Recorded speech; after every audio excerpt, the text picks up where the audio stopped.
Hello, and welcome back again. I've been away for a little while. Haven't done a video for a couple of months because after the lockdown, what happened? Went back to work and things just got really hectically busy. I ain't complaining. It's nice to be back to work. Nice making the money, as you can all appreciate. But like in the title, this is probably the most expensive update I've done. Now, before I go into it, I just want to mention a couple of people really quickly. One of them is Dave's Trains. And I also want to mention Al as well, because I hadn't done a video for a little while, like I said, over 2 months now, they did get in touch with me just to make sure I was okay. I don't know, I just thought it's a really decent thing to do. So I want to mention Dave and Al, fellow YouTubers. I watched their videos quite a bit. A lot of you have probably noticed I haven't been commenting on your videos like I normally do. Like I said, it's a work thing, but I am back now. During the time I managed to spend a bit of money. So I ain't done much to the layout. I will show you what I've been doing. One of them is a scratch build that I'm really pleased with. But one of them as well, one of the things I've been doing is spending money. So as you can probably tell by the start of the video, I've now gone DCC. Bought myself this thing. It's Lion. Really love this thing. So what I thought I'd do, I'll treat it to a couple of coaches as well. Mixed them in with some Mark II. So I've got some Mark 1 Network Southeast ones, but I've also mixed them in with some Mark IIs as well. And it's made a really nice sort of train. All odd as well, some painted, some not painted, in a network livery as it was. Believe it or not, one of my favourites is this one at the end. It's the pass. I think it's a guard brake parcel coach thing, but I really like it. Unfortunately, well, weird enough, I can only have it at the end. If I put it at the beginning, for some reason, it just derails. So, got myself this. You've seen these before. Got myself one of these, which is the buffet. Really nice model as well. And what else did I get? Yeah, and I got myself this one as well, one the brake. So, let's go with the Lion Class 50. I bought myself the Sand, what is it, TTS chip. Now, I'm new to DCC, and I'll tell you what, it was a job and a half trying to sort this out. I had no idea what I was doing. It was just sort of hit and miss. Looking at some videos, the Class 50 on this chip actually runs absolutely terrible. And so I looked at a couple of videos. One of them was, I can't remember the guy's name now. I looked at, and he said, what you've got to do is you've got to set the CV settings. Don't even know what a CV setting was, but anyway, I followed what he said. I worked it out, and it runs fine now. The problem I had was the pull-away. It was jolting and jumping about and whatnot. So it was setting CV 150 to 1 and CV 150, I can't remember. I'll put it up in a link or whatever, but it did actually work, and now it runs smooth. Might as well get myself this as well for my HST, because the HST was running on DC. I've now got the Paxman Valenta TTS sound chips go with that as well. It sounds really good, actually. I mean, not unless it's because I'm new to DCC, but to me, it sounds fine. Yeah, no worries with that one. I'm running everything on this. Bought myself the Hornby Elite. This took a bit of working out as well. Now, I don't know if this has got to be sent back or not, but what's happening is when I start it up, it doesn't always come on with the display, and you've got to unplug it, plug it back in, plug it, unplug it, and so on and so on. Is that normal or not? I don't know. I mean, let me know. It might be something I'm doing wrong or not, basically not pressing the right buttons. Now, this thing I did, this conversion, you've all seen it in one of my previous videos, but for some reason it went absolutely nuts on the internet. Well, let's just say nuts for my channel anyway. I mean, I'll get a couple of 100 views or whatever over a month, but not much. But this thing here is actually touching nearly 3k views. It was just a conversion thing I've done, but people seem to like it. Now, what I'm working on a lot of my time, even though I'm going to show you a scratch build that I've just been working on, it's nearly completed as well. There is a scratch build in the pipeline that I'm really desperately trying to work on. I've got the designs right, and it's going to be a massive one as well. So it's something to look out for in the future. I'm going to hopefully get out on the next video, but I'm working on a big scratch build. This is a little bit of a clue. It's not an HST or, you know, but it is a bit of a clue on what I'm working on.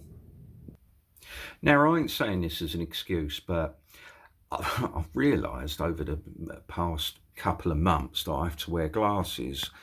They're only reading glasses, but I do need them.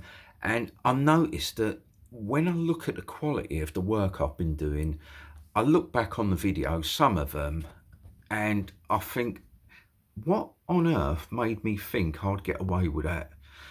I mean, look at this.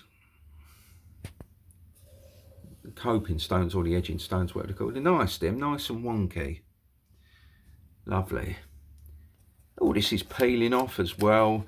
It's just something I didn't see, and I'm not saying it as an excuse, but I just did not see it. Looking under here as well, you can see there's bubbling and whatever. Now I've got my glasses, I think it's time to sort all this nonsense out, because I don't think I can live with that.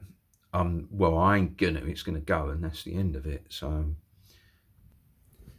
even with this was one of the later videos as well, and I tried to put the coping stones or the edging stones, whatever you call them, on there.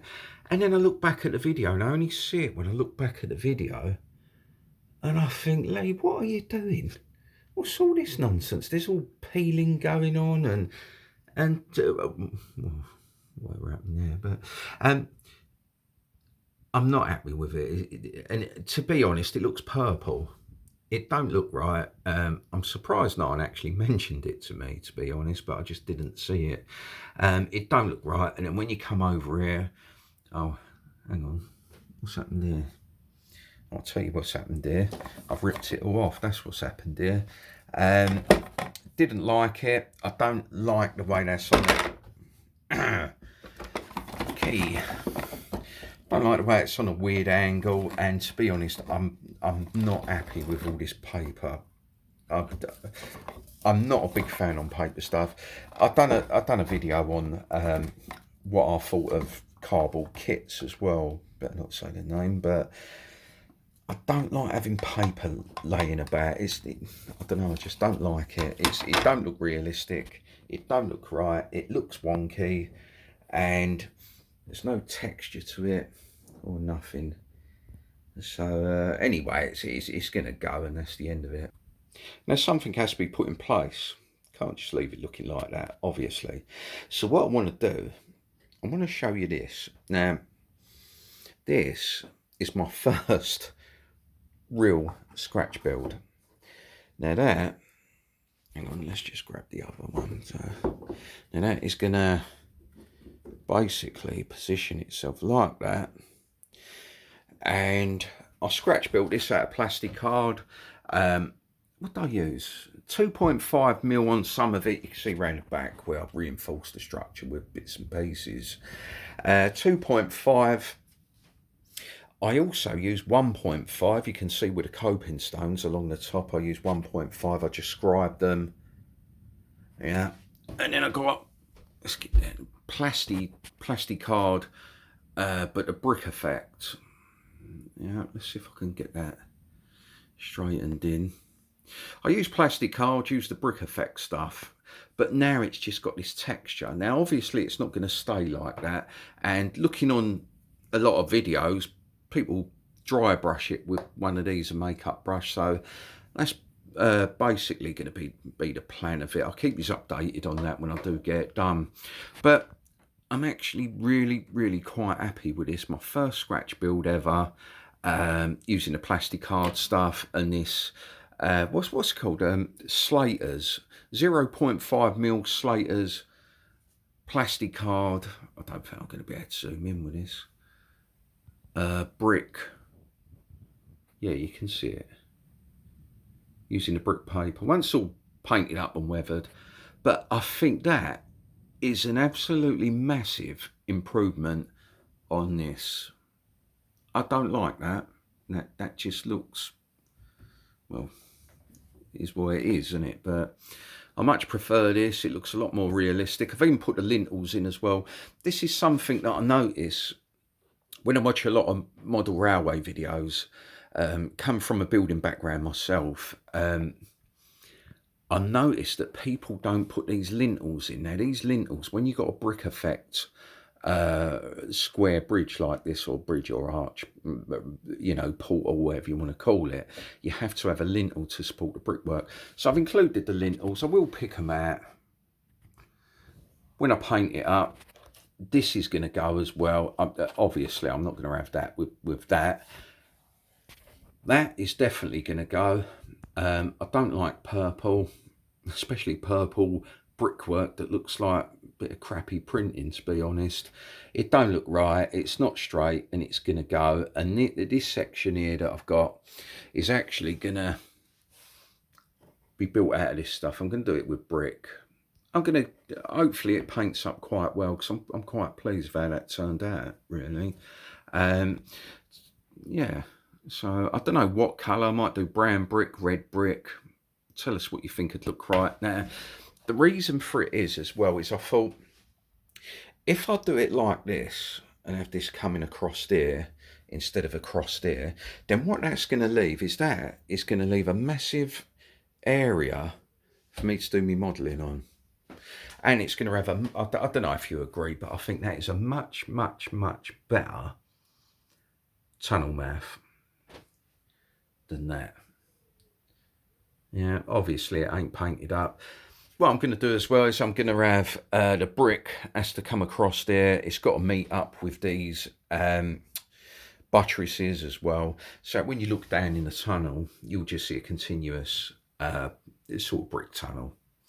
It should look right, but tell us what you think. So I like listening to yous, and I do listen to you as well. Yeah, tell us what you think, but I like it a lot better. Sorry for the other dramatic intro.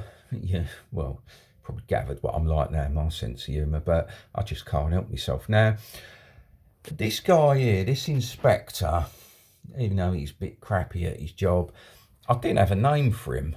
Now, one of my subscribers come up with the name Knacker. Yeah, Detective Knacker. Knacker from the yard. And I told him I'll mention it on my video. I'm really pleased with the name. That is his name now, by the way. And yeah, I'm pretty cool with it. Now, looking over here, I did ask you guys for some mentions over here about what you think I should do with this.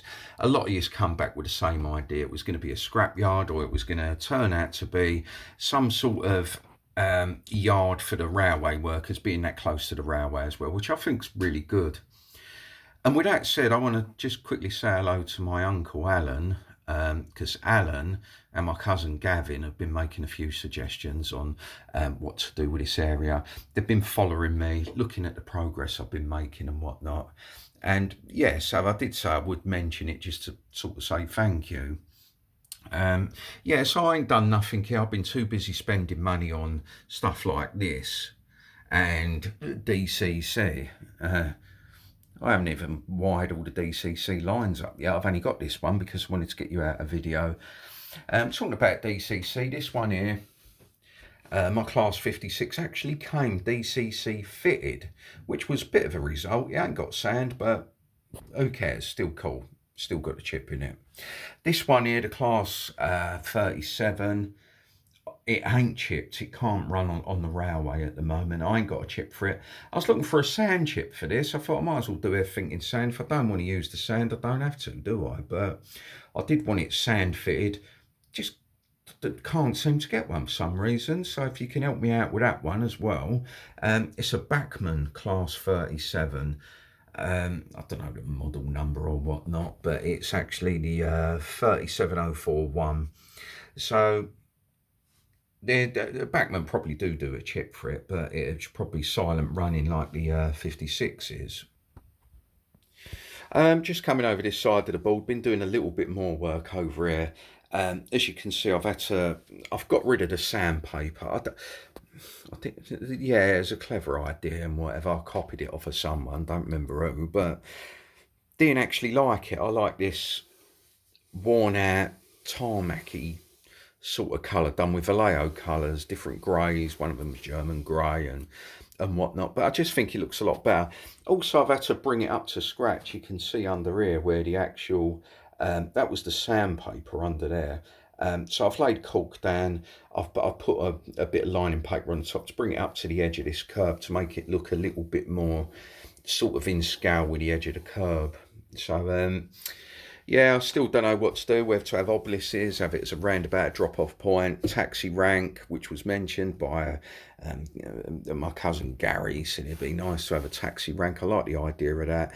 Or just have a car park, give me an excuse to buy a load more cars off of Oxford Diecast, I don't know.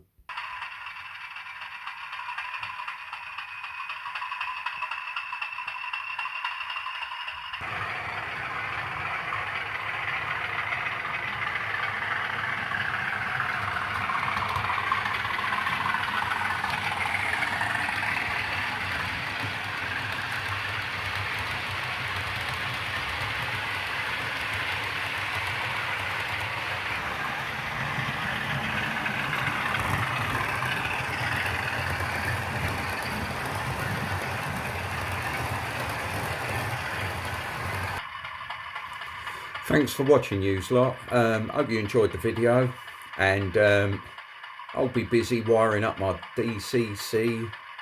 DCC. I'll be wiring that up. Come back to yours in a couple of weeks. I won't leave it as long next time.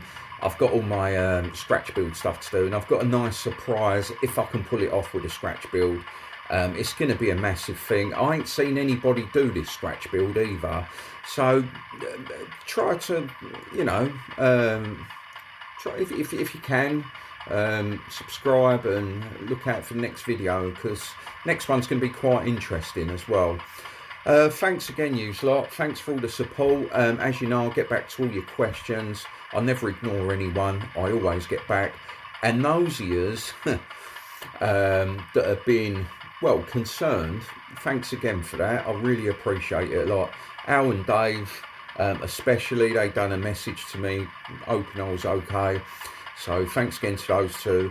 But I want to say thanks again to a lot of the new subscribers, because I've got, well, since last video, I've got quite a lot of subscribers as well.